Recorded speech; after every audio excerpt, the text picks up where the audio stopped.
Jõu, tšau.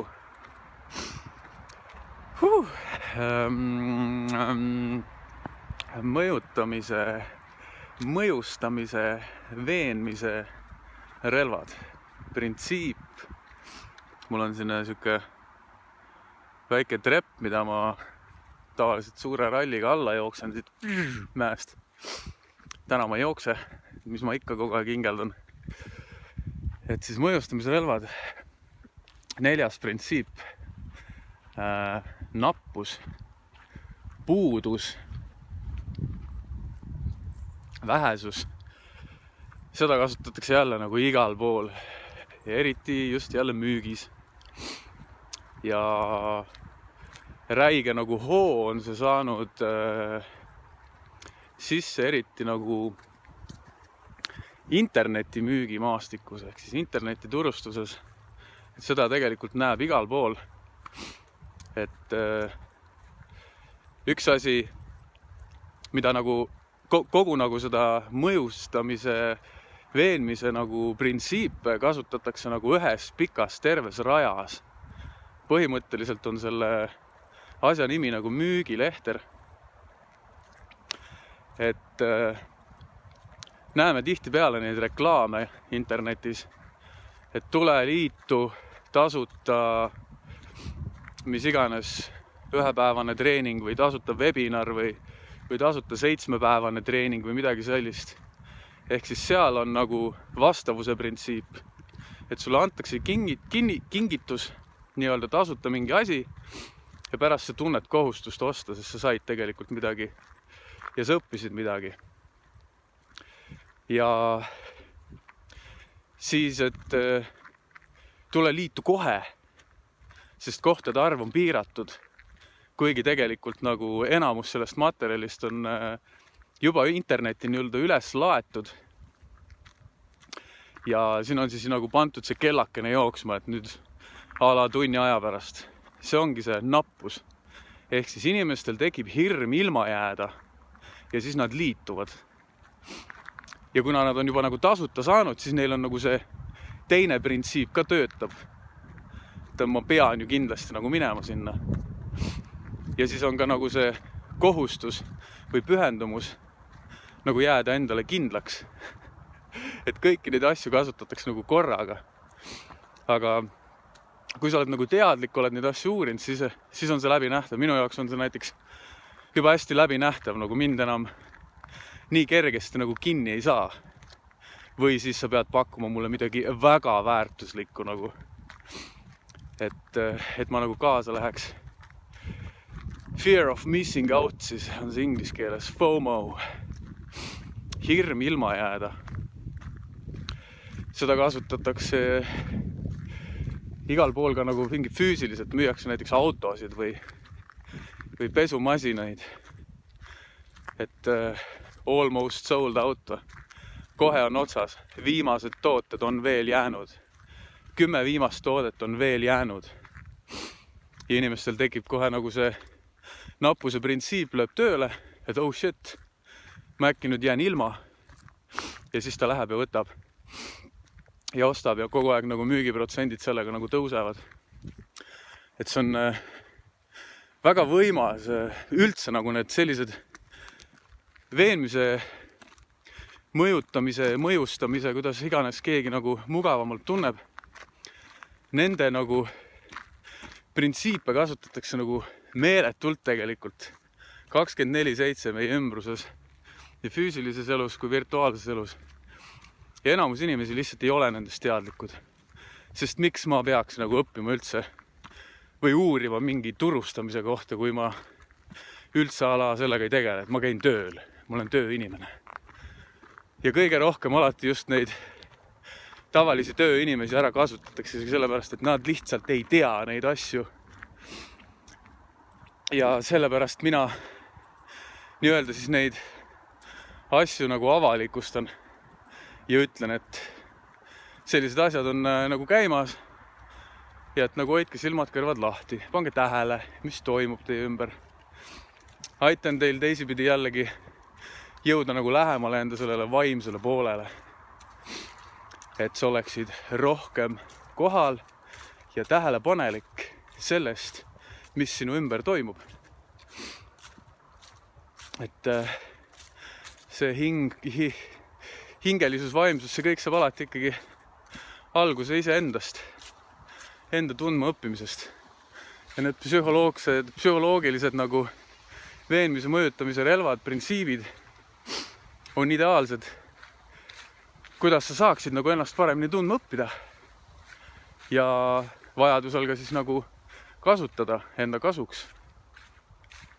Et psühholoogia ju tegelikult ongi nagu vaimuõpetus.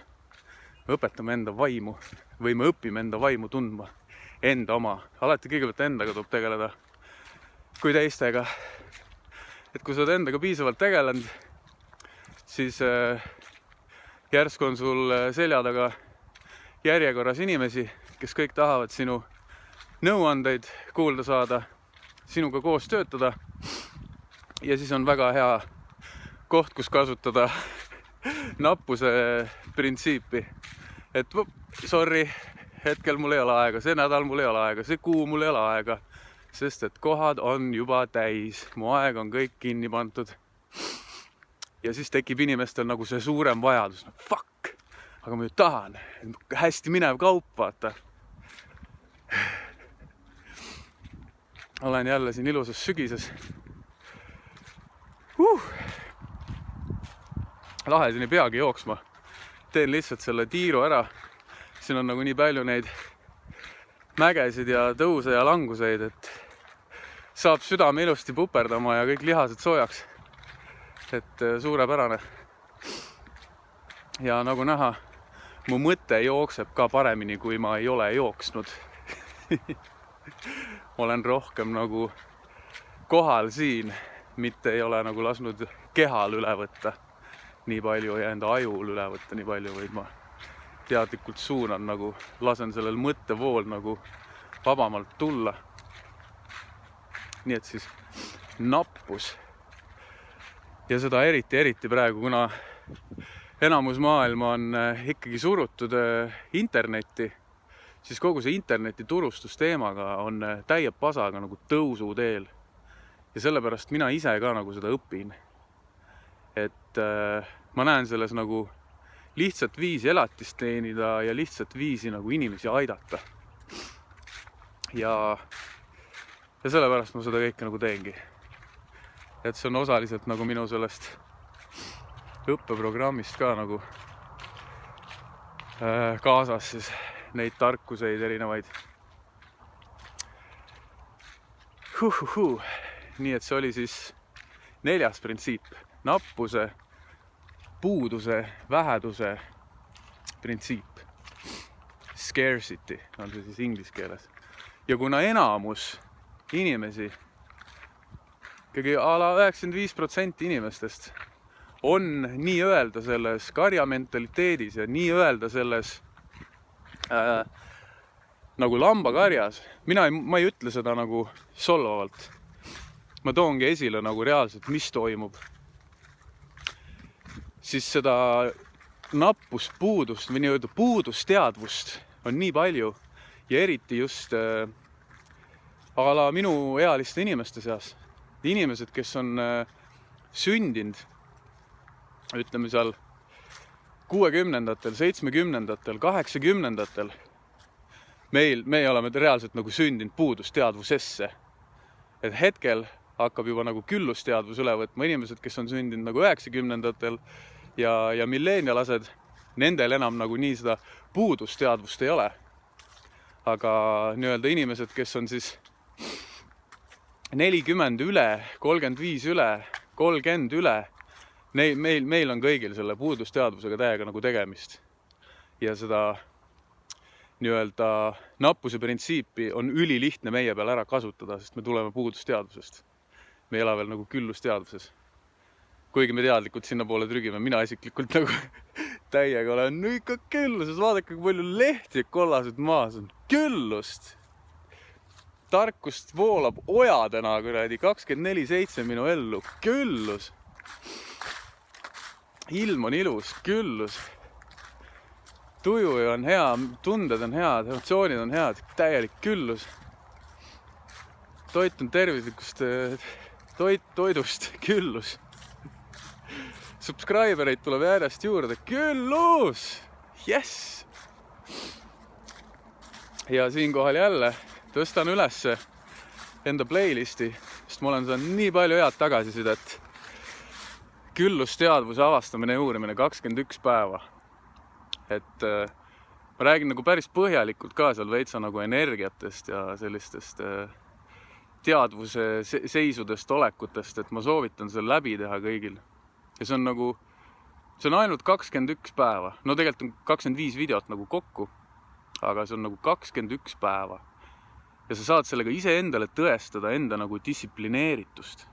Et kui sa juhuslikult oled villand oma vanast elust ja vana elumudelist, oled mugavustsooni kinni jäänud, siis see on suurepärane viis, kuidas alustada enda mugavustsoonist välja tõmbamist, sellepärast, et see ei võta sinu elust rohkem kui nagu iga päev pool tundi kuni 45 minutit. Kuni tund aega. See on nagu nii lebo. See on nagu tegelikult ülilihtne. Aga see samm teha, et sellest mugavustsoonist välja astuda ja sellega nagu pihta hakata, see on see, mis on see keeruline pool nii-öelda. Nii et ma soovitan kõigil. Lennaka peale, tehke ära 21-päevane küllusteadvuse avastamise ja uurimise väljakutse ja reaalselt saage teadlikumaks. Teadlikkus tuleb teadmistest. Enesekindlus tuleb teadmistest. Me oleme ebakindlad sellepärast, et me ei tea seda, mida me ei tea. Ja iga uue asjaga, mis me teada saame, tõuseb meie enesekindlus. Et paljud inimesed on küsinud mu käest enesekindluse kohta, et kuidas sa nii enesekindel oled? Kuigi ma 24/7 enamus ajast tunnen ennast suht nagu tolvanina, tohmanina, aga mina nagu teadvustan endale, et see tuleb minu nii-öelda sellest ebamugavusest ja kõigest sellest uuest, mida ma pakun endale iga päev teha. Ehk siis enda edumehhanismi treenida suurema edu suunas, tehes iga päev ebamugavaid asju, kogu aeg kasvatab minu ajus nagu uusi neuroradasid ja kasvatab harjumust olla ebamugavuses nii-öelda. Iga video, mis ma teen, on väike ebamugavus, aga lõpuks nagu kasvab sellest välja mugavus. Ja sinna me tahamegi jõuda. Teadlikult, mugavalt, alateadlikult, kompetentselt asjadega hakkama saada niimoodi, et elu lihtsalt voolab ja lihtsalt ja kergelt. Suur aitäh teile kingituste eest, mul on nagu täiega tänulik, eriti praegu, kuna ma nagu sellest tööpõllust nagu hüppasin välja, et minna täiega just seda rada, ehk siis nagu mentorluse juhendaja rada, et siis iga kink on täiega nagu teretulnud ja et mina ise nagu tean, mis sellel väärtus on. Inimene, kes veel seda nagu ei tea ja ei mõista ainult sellepärast, et sa oled nagu alateadlikult ebakompetentne sellest täiesti uuest infost, mida sa võib-olla esimest korda elus kuuled, kuigi seda infot on nagu saadaval. Aga nad samas ikkagi saladused, sellepärast, et nad on mingid teatud ringkonda tees ainult, teatud gruppi tees ainult ja ei ole siis nii-öelda üldsusele. Vot, siuke video siis täna.